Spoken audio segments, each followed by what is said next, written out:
Nama lengkap Abu Al-Qasim Al-Junaid ibn Muhammad Al-Junaid Al-Haras Al-Kawariri Al-Baghdadi memiliki julukan lakop Abu Al-Qasim. Julukan Al-Kawariri disandarkan kepada profesi ayahnya, penjual kaca. Al-Junaid kemudian mendapat julukan Al-Haras, yang artinya pedagang sutera, karena memang ia seorang pedagang sutera di kota Baghdad.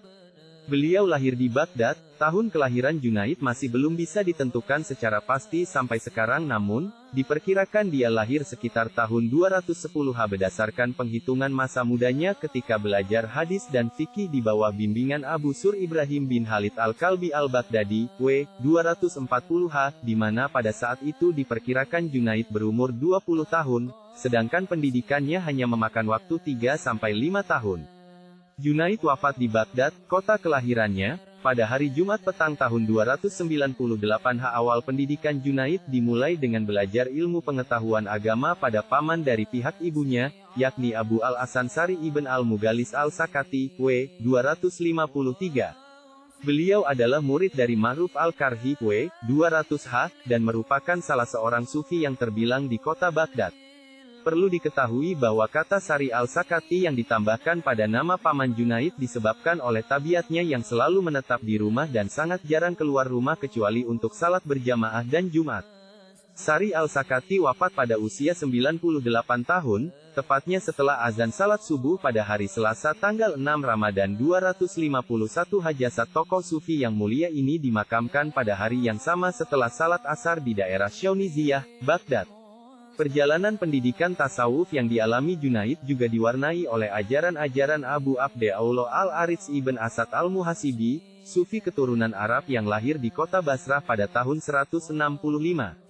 Nama Al-Muhasibi, yang terdapat di belakang namanya berasal dari doktrin-doktrinnya yang selalu berujung pada introspeksi diri, yaitu menghitung dan memeriksa hati nurani secara terus-menerus. Berbeda dari didikan Sari dan Abu Ja'far Al-Kasab yang syarat dengan spiritual dan halwat, Al-Muhasibi selalu mengajak Junaid meninggalkan rumahnya demi menyaksikan apa yang terjadi di lingkungannya.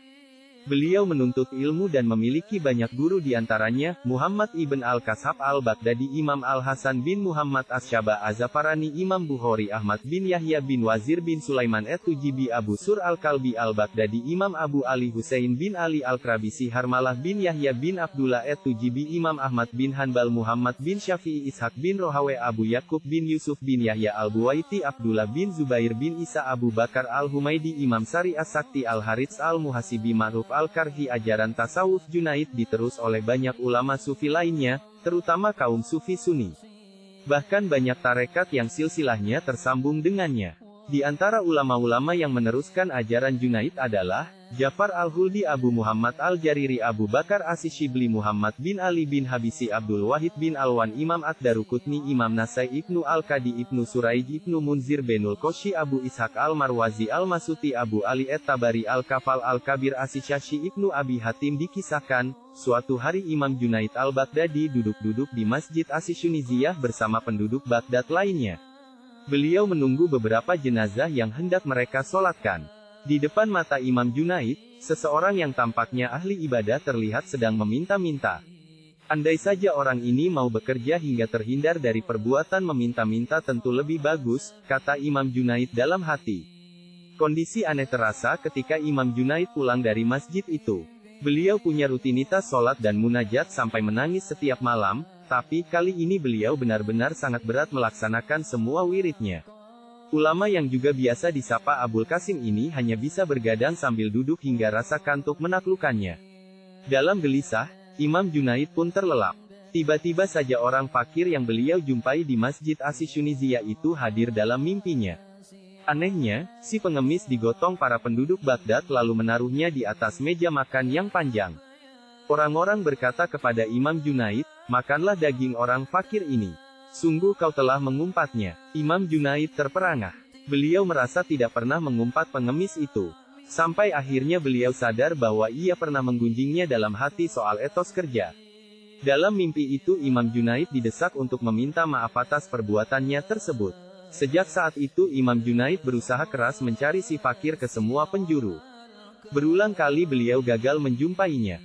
Hingga suatu ketika Imam Junaid melihatnya sedang memunguti dedaunan di atas sungai untuk dimakan.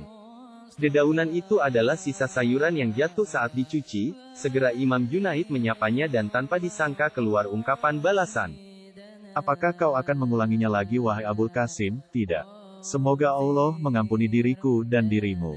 Imam Junaid beruntung. Peringatan untuk kesalahan kecilnya datang lewat mimpi sehingga bisa berbenah diri. Lantas, bagaimana dengan orang-orang yang gemar mengumpat, mencela orang lain, bukan saja dalam hati, tapi juga terang-terangan lewat lisan dan tulisan? Semoga Allah menjauhkan kita dari perbuatan tercela seperti ghibah, namimah dan lainnya. Bagi kalangan umat muslim yang akrab dengan dunia tasawuf, tentu nama Syekh Abul Qasim Junaid Al-Baghdadi sudah tak lagi asing di telinga mereka. Bagaimana tidak, ia begitu terkenal akan keluarganya, sampai-sampai setiap kali membaca hadap pembacaan surat Al-Fatihah sebelum melakukan amalan mujahadah para sawi, sebutan bagi orang yang telah berjudi, dan mereka selalu mengkhususkan penyebutan nama Abul Qasim Junaid Al-Baghdadi tepat setelah penyebutan nama Sultan Aulia, Syekh Abdul Qadir Al-Jilani, sang Raja Wali. Lantas, bagaimanakah sejarah keluarganya hingga yang begitu masyhur, terkenal sebagai kekasih Allah? Ternyata, ia sebenarnya merupakan seorang pegulat tangguh tak terkalahkan pada masanya.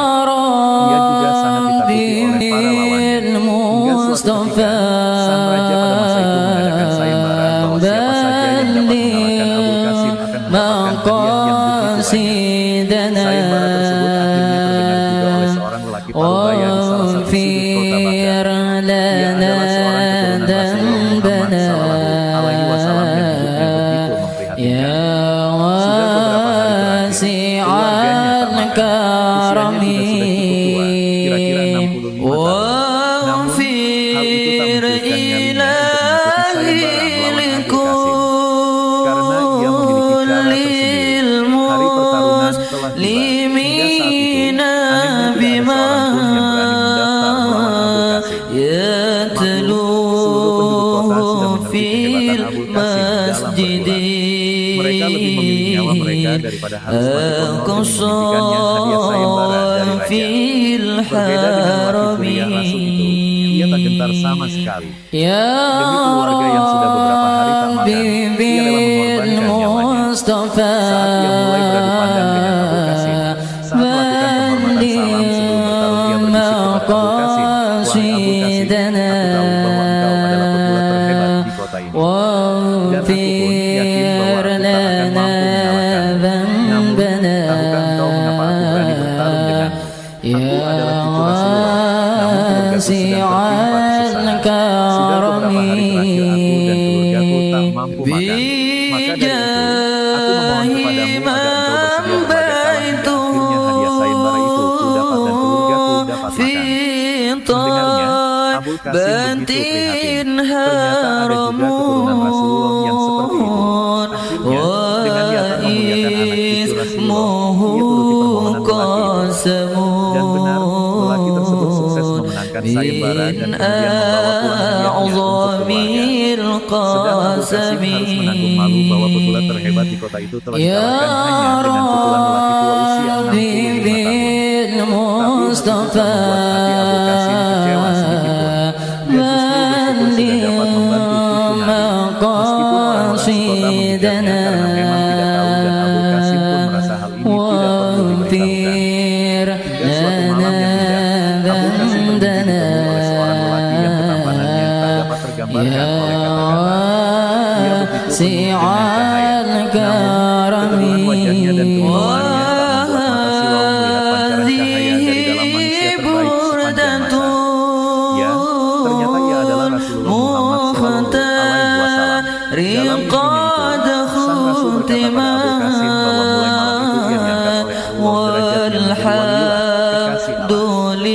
Bukan karena kekuatannya, melainkan karena ia telah rela menolong suriah Rasul, anak keturunan sang utusan terkasih Allah, Muhammad SAW. Berikut nasihat-nasihat Junaid Al-Baghdadi. Melalaikan Allah lebih dahsyat daripada masuk neraka. Kebutuhan para arifin hanya terletak pada tanggung jawab dan pemeliharaan Allah. Kunci pembuka segala pintu kemuliaan adalah pengorbanan. Janganlah kamu meninggalkan kewajibanmu kecuali kalau harus meninggalkan hartamu. Dan kebanyakan orang yang mengerti akan kerugian adalah yang paling banyak mengalaminya. Ada sebagian orang dengan keyakinannya bisa berjalan di atas air, dan ada juga yang mati dalam keadaan haus. Yang ini masih lebih baik keyakinan